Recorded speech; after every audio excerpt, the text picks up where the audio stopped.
under my administration, the United States does not torture. We will abide by the Geneva Conventions, that we will uphold our highest values and ideals.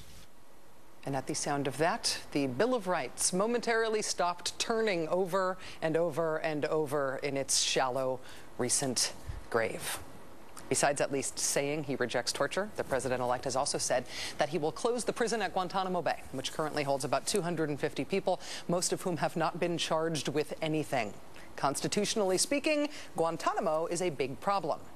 But what about another constitutional problem, or at least a moral and strategic problem, that's about 60 times the size of the problem we've got at Guantanamo? It does not get very much attention, but U.S. forces are holding about 15,000 people in jail in Iraq. And like Guantanamo, most of those people have not been charged with anything.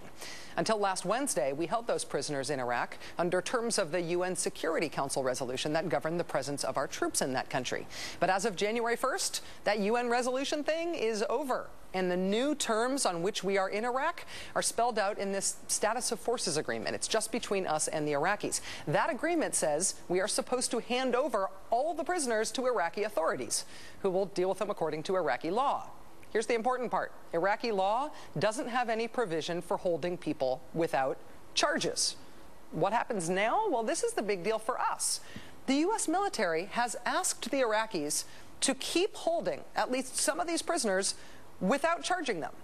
Never mind the law. A spokesman emailed the Reuters news service today saying, quote, "We seriously desire that Iraq will choose to keep these detainees off the streets without charges." Did I say that part? And the part about how that's illegal under Iraqi law, but we're asking them to do it anyway? Asking them to adopt our brilliant prison without trial example? Joining us now to try to talk me down here is Jonathan Turley, professor of law at George Washington University. Jonathan, thank you so much for joining us tonight. Hi, Rachel. Here's your chance to talk me down. Are we telling the Iraqis to do imprisonment without trial here at our request? Well, we most certainly are. The interesting thing is that George Bush set out in saying that he wanted to create a nation like ours, and unfortunately, he may be succeeding. I mean, we have achieved the lowest common denominator in terms of a legal system, and we're trying to get Iraq to do the same thing. Remember, this is exactly what George Bush did. He claimed that he had the right on the enemy combatant program or policy to take an American citizen like Jose Padilla, strip him of his constitutional rights, hold him indefinitely, bar him access to counsel and to courts. And so he's encouraging Iraq to do that themselves. And I think what would be interesting is that Iraq could really emerge as a sovereign nation and not some type of mini-me to George Bush if it simply said no and said, you know what, we're going to go our own way here, not your way. We're going to apply the rule of law.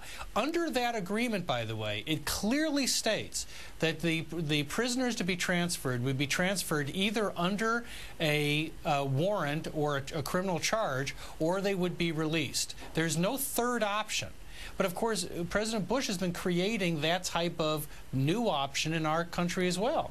Well, we've been paying a lot of attention, politically speaking, to Guantanamo, but even in addition to Iraq, there are a whole lot of offshore prisons that the Obama administration is about to inherit. I wonder, thinking about these moral and legal and constitutional dilemmas, if it's reasonable to expect some sort of categorical rejection of imprisonment without trial, of the same type that we heard from Obama today, his categorical rejection of torture. Well, of course, neither Obama nor Bush need to give a categorical rejection. We already have a constitution that is itself a categorical rejection. And so we don't have to wait to see if Obama is going to recognize what's already in that document. But all of us expect that he will indeed stop these practices. He will close Guantanamo Bay. But the real question, Rachel, is not whether there will be torture in my administration. No one thinks that Obama is going to engage in torture and continue to torture people. The question is whether he will enforce the law and pursue those who did torture people. You know, if the former president was accused of bank robbery, we wouldn't expect the new president, to say, I'm not going to rob banks anymore.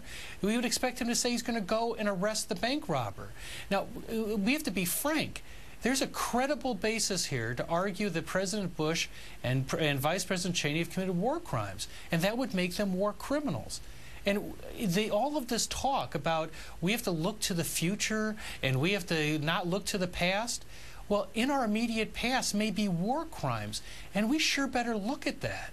Well, thinking about the prospect of prosecution, it seems likely that the #2 guy at the CIA, Steve Kappas, will be staying on under Leon Panetta if he is confirmed. Steve Kappas, in his role at the CIA, was at least indirectly in charge of the CIA's secret detention policies. If that's going to be part of what is pursued here, doesn't keeping him in that job sort of preclude the realistic prospect that that will be pursued, exposed, and prosecuted if necessary?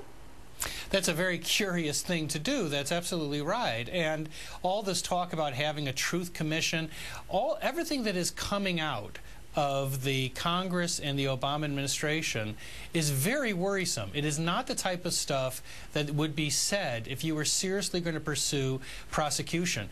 But they are insane to try to dodge this issue.